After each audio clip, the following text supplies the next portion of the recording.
യാത്ര ഗവൺമെൻറ് ഹോസ്പിറ്റലിലേക്ക്. കാരണം ഈ മുറിവിൻ്റെ കാരണക്കാരൻ നമ്മുടെ ലക്കി. സത്യം പറഞ്ഞാൽ ലക്കീനെ വീട്ടിലേക്ക് കൊണ്ടുവന്നപ്പോൾ എല്ലാവർക്കും ഭയങ്കര സന്തോഷമായിരുന്നു. പക്ഷേ എനിക്ക് മാത്രം അത്യാവശ്യം നല്ല ടെൻഷൻ ഉണ്ടായിരുന്നു. കാരണം എനിക്ക് പട്ടികളെ കാണാൻ ഇഷ്ടമാണെങ്കിലും അടുത്ത് പോകാനും തൊടാനും ഒക്കെ നല്ല പേടിയായിരുന്നു. അതുകൊണ്ട് തന്നെ ഓട്ടത്തിലും ചാട്ടത്തിലും ഒക്കെ എൻ്റെ കഴിവ് വീട്ടുകാർ തിരിച്ചറിഞ്ഞത് ലക്കി വന്ന ശേഷം കേട്ടോ. കാരണം അവൻ കൂട്ടിൽ നിന്ന് ഇറങ്ങിക്കഴിഞ്ഞാൽ ഞാൻ അത്ര സ്പീഡിലായിരുന്നു ചാടി ഓടി പോകുന്നത്. പിന്നെ പേപ്പറിലും ന്യൂസിലൊക്കെ റേബീസിനെ കുറിച്ചുള്ള ന്യൂസൊക്കെ കാണുമ്പോൾ അതിൻ്റെ ഒരു പേടി എൻ്റെ ഉള്ളിലുണ്ടായിരുന്നു. അതുകൊണ്ട് തന്നെ ഞാൻ അതിൻ്റെ അടുത്ത് എപ്പോഴും പറയായിരുന്നു, ലക്കിയുടെ നഖോ പല്ലോ എന്തെങ്കിലും ഒരു ചെറിയ പോറൽ കിട്ടിയാൽ പോലും ഉടനെ വീട്ടിൽ പറയണം എന്നുള്ളത്. അങ്ങനെ ഒരു ദിവസം കളിക്കുന്നതിൻ്റെ ഇടയിലാണ് ലക്കിയുടെ നഖം അറിയാണ്ട് കാലിൽ കൊണ്ടത്. ചെറിയൊരു പോറലായിരുന്നു, പക്ഷെ ചെറിയ രീതിയിൽ ബ്ലീഡിങ് ഉണ്ടായിരുന്നു.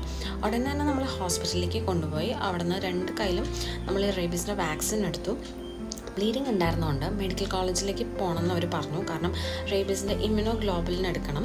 അപ്പോൾ അത് ഹോഴ്സിൻ്റെ ഉണ്ട്, ഹ്യൂമൻ്റെ ഉണ്ട്. ഹോഴ്സിൻ്റെ ആണെന്നുണ്ടെങ്കിൽ നമുക്ക് പേയ്മെൻ്റ് ഒന്നുമില്ല, പക്ഷേ അതിന് ചെറിയൊരു അലർജി സാധ്യത ചില വ്യക്തികൾക്ക് ഉണ്ടാവാറുണ്ട്. അപ്പോൾ അതുകൊണ്ട് തന്നെ ഹ്യൂമൻ ആണെങ്കിൽ നമ്മൾ കുറച്ച് പേയ്മെൻ്റ് ഉണ്ട്. അപ്പോൾ നമ്മൾ റിസ്ക് എടുക്കേണ്ടതെന്ന് വെച്ചിട്ട് നമ്മൾ ഹ്യൂമൻ ഇമ്മ്യൂണോഗ്ലോബുലിനാണ് എടുത്തത്. പിന്നെ നമ്മൾ മെഡിക്കൽ കോളേജിലെത്തി മെഡിസിൻ അവർക്ക് കൊടുത്തു. മുറിവിൻ്റെ നീളത്തിനനുസരിച്ച് ആ മുറിവിൽ തന്നെയാണ് ഈ മരുന്ന് ഇഞ്ചെക്ട് ചെയ്യുന്നത്. അപ്പോൾ പിന്നെ മോൻ്റെ ഒരു കാര്യം പറയാനാണെങ്കിൽ, ഇഞ്ചക്ഷൻ എടുക്കാൻ എക്സൈറ്റഡ് ആയിട്ടുള്ളൊരു കുട്ടീനെ നിങ്ങൾ കണ്ടിട്ടുണ്ടോ? ആ കുട്ടിയാണ് ഈ കുട്ടി. ആദ്യത്തെ 2 ഇഞ്ചക്ഷനും അവൻ കൂളായിട്ടാണ് എടുത്തത്. 2 കയ്യിലുമായിട്ട് ഒരു കുഴപ്പമുണ്ടായില്ല.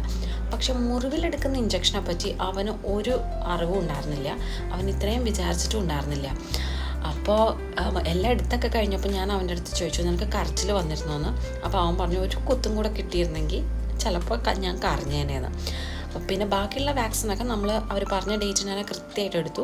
അപ്പോൾ വീട്ടിലുള്ള ഡോഗ്സ് ആണെങ്കിലും നമ്മൾ വാക്സിൻ ചെയ്യുന്നതാണെങ്കിലും ഇങ്ങനെയുള്ള കാര്യങ്ങൾ നമ്മൾ ശ്രദ്ധിക്കണം. അപ്പോൾ ഇന്നത്തേക്ക് ഇത്രയേ ഉള്ളൂ. വഴികൾ ഇനിയും ബാക്കിയുണ്ട്, യാത്രകൾ ഇനിയും ബാക്കിയുണ്ട്.